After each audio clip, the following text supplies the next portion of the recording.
दुनिया में दो ही तरह के लोग हैं। इस विषय पर ओशो ने कही हुई ओशो के बुक से कुछ बातें लेकर आई हूँ और इसको मैं भी पूर्ण समर्थन करती हूँ। मैं अपनी जीवन और मेरे आसपास जो घट रहा है वे सब देखती हूँ तो मैं समझ पाती हूँ, ये सब अनुभव करती हूँ। पर मैं यहाँ मेरे अपने जीवन के बारे में या मेरे आसपास जो घट रहा है, जो मैं अनुभव कर रही हूँ, उसके बारे में कुछ ना बोलूँगी। बस ओशो ने जो कहा है उसी को ही बोलूँगी। यदि आप दुखी है, यदि आपको बोध होता है कि दुख है, तो उस दुख को झेलते मत चले जाए, उस दुख को सहते मत चले जाए। उस दुख के विरोध में खड़े होइए और उस दुख को विसर्जित करने का उपाय करिए।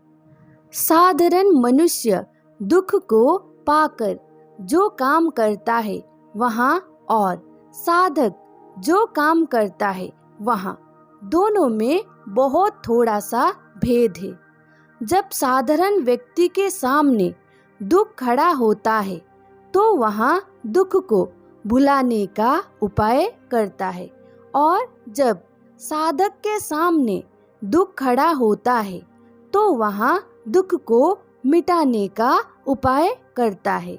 दुनिया में दो ही तरह के लोग हैं। एक वे लोग जो दुख को भुलाने का उपाय कर रहे हैं और एक वे लोग जो दुख को मिटाने का उपाय कर रहे हैं। परमात्मा करे आप पहली पंक्ति में ना रहे और दूसरी पंक्ति में आ जाए। दुख को भुलाने का उपाय एक तरह की मूर्छा है। आप 24 घंटे दुख को भुलाने के उपाय कर रहे हैं। आप लोगों से बात कर रहे हैं या संगीत सुन रहे हैं या शराब पी रहे हैं या ताश खेल रहे हैं या जुए में लगे हुए हैं या किसी और उपद्रव में लगे हुए हैं जहाँ की अपने को भूल जाए, ताकि आपको स्मरण न आए कि भीतर बहुत दुख है। हम 24 घंटे अपने को भुलाने के उपाय में लगे हुए हैं। हम नहीं चाहते कि दुख दिखाई पड़े। अगर हमें दुख दिखाई पड़ेगा तो हम घबरा जाएंगे, तो हम दुख को भुलाने के और विलीन करने के उपाय में लगे हुए हैं। दुख भुलाने से मिटता नहीं है, दुख भुलाने से मिटता नहीं है। कोई घाव छिपा लेने से मिटता नहीं है और अच्छे कपड़ों से ढाक लेने से कोई अंतर नहीं पड़ता है, वरन अच्छे कपड़ों से ढाक लेने से और घाव और विषक्त हो जाता है। तो घाव को छिपाइए मत, उन्हें उघाड़ ले और अपने दुख का साक्षात करे और उसे भुलाए मत। उसे उघाड़े और जाने और उसे मिटाने के उपाय में संलग्न हो जाए। वही लोग जीवन के रहस्य को जान पाएंगे जो दुख को मिटाने में लगते हैं, दुख को भुलाने में नहीं। और मैंने कहा दो ही तरह के लोग हैं। उन लोगों को मैं धार्मिक कहता हूँ जो दुख को मिटाने का उपाय खोज रहे हैं। उन लोगों को मैं अधार्मिक कहता हूँ जो दुख को भुलाने का उपाय खोज रहे हैं। आप स्मरण करें कि आप क्या कर रहे हैं। दुख को भुलाने का उपाय खोज रहे हैं।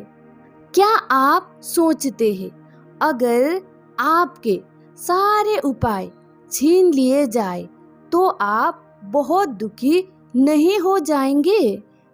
एक राजा को ऐसा एक बार हुआ। उसके एक वजीर ने, उसके एक मंत्री ने उसको कहा कि अगर किसी आदमी को हम बिल्कुल अकेला बंद कर दे तो वहाँ 3 महीने में पागल हो जाएगा। राजा ने कहा, कैसे हो जाएगा? हम उसे अच्छे खाने की व्यवस्था देंगे, अच्छे वस्त्र देंगे, फिर भी। उस वजीर ने कहा, वहाँ हो जाएगा। क्यों? क्योंकि उस अकेलापन में अपने दुख को ना भुला सकेगा।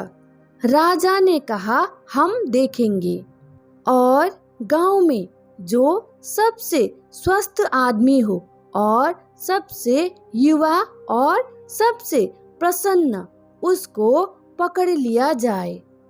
गांव में एक युवक था जिसके सौंदर्य की, जिसके स्वास्थ्य की चर्चा थी। उस युवक को पकड़ लिया गया और उसे एक कोठरी में बंद कर दिया गया। उसे सारी सुख सुविधा दी गई, अच्छा भोजन, अच्छे वस्त्र, लेकिन उसे समय को भुलाने का कोई उपाय नहीं दिया गया।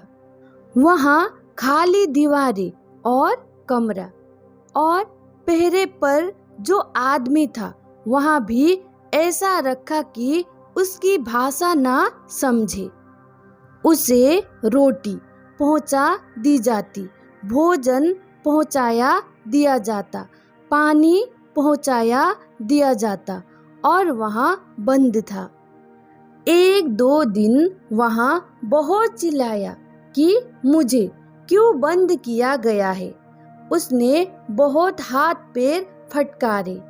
1-2 दिन उसने खाना भी नहीं खाया, लेकिन धीरे धीरे खाना भी खाने लगा और उसने चिल्लाना भी बंद कर दिया।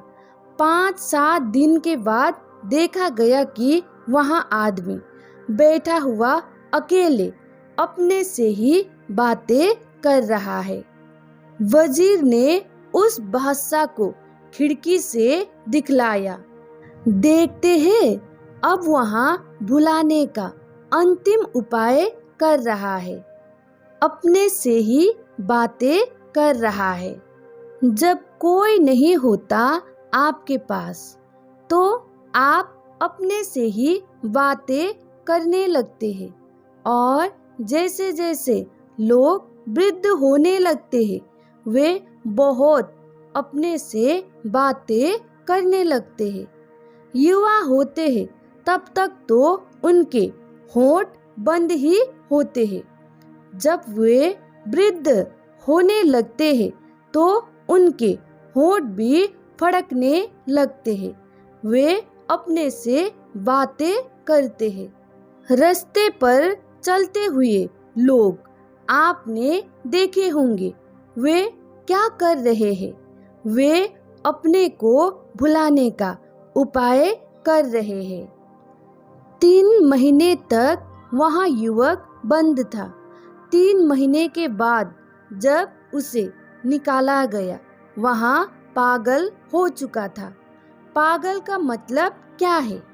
पागल का मतलब है उसने अपने को भुलाने के लिए एक बिल्कुल काल्पनिक दुनिया खड़ी कर ली थी। मित्र थे, दुश्मन थे, उनसे लड़ता था, बातें करता था। पागल का मतलब क्या है? असली दुनिया उपलब्ध ना थी वहाँ। किससे लड़े, किससे बोले, किससे बातें करे, तो उसने एक काल्पनिक दुनिया खड़ी कर ली थी। अब उसे इस दुनिया से कोई मतलब ना था। अब उसकी अपनी एक दुनिया थी, उसमें वहाँ अपने को भूल गया। वहाँ युवक पागल हो गया। आप में से कोई भी पागल हो जाएगा।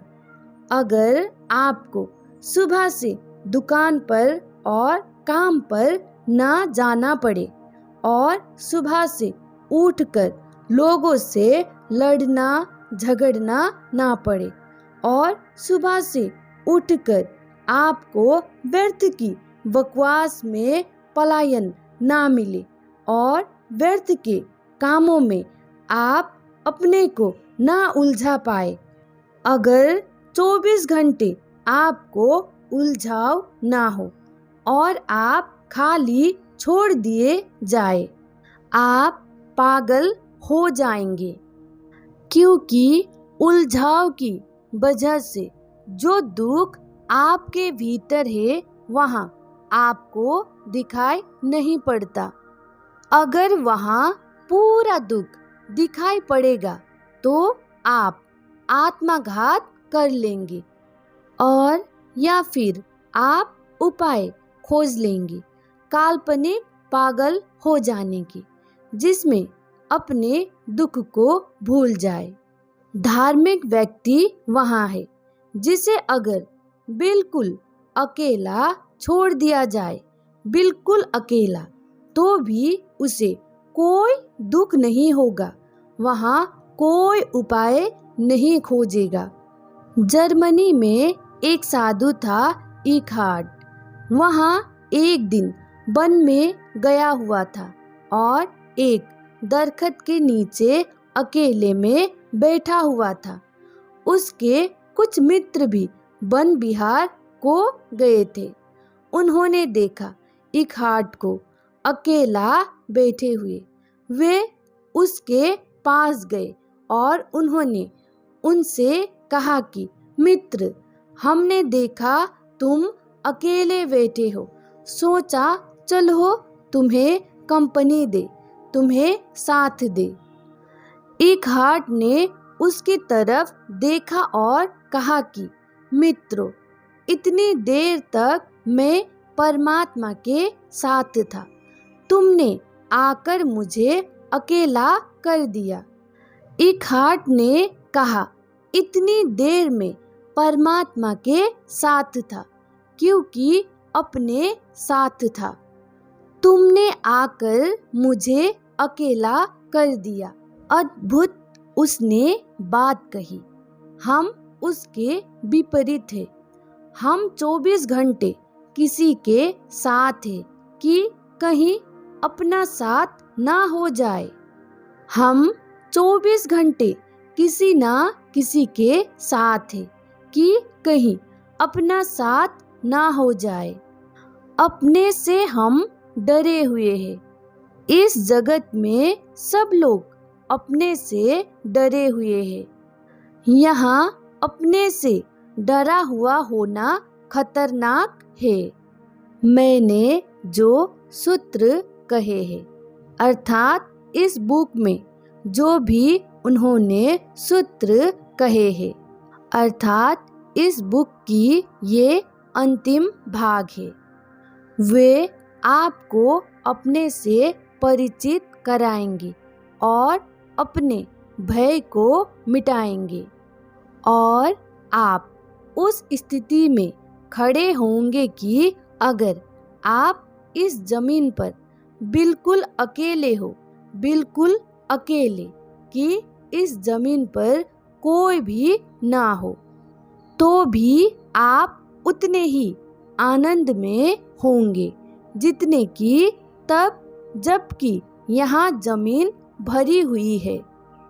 आप अकेले में उतने ही आनंद में होंगे जितने कि तब जबकि आप भीड़ में है।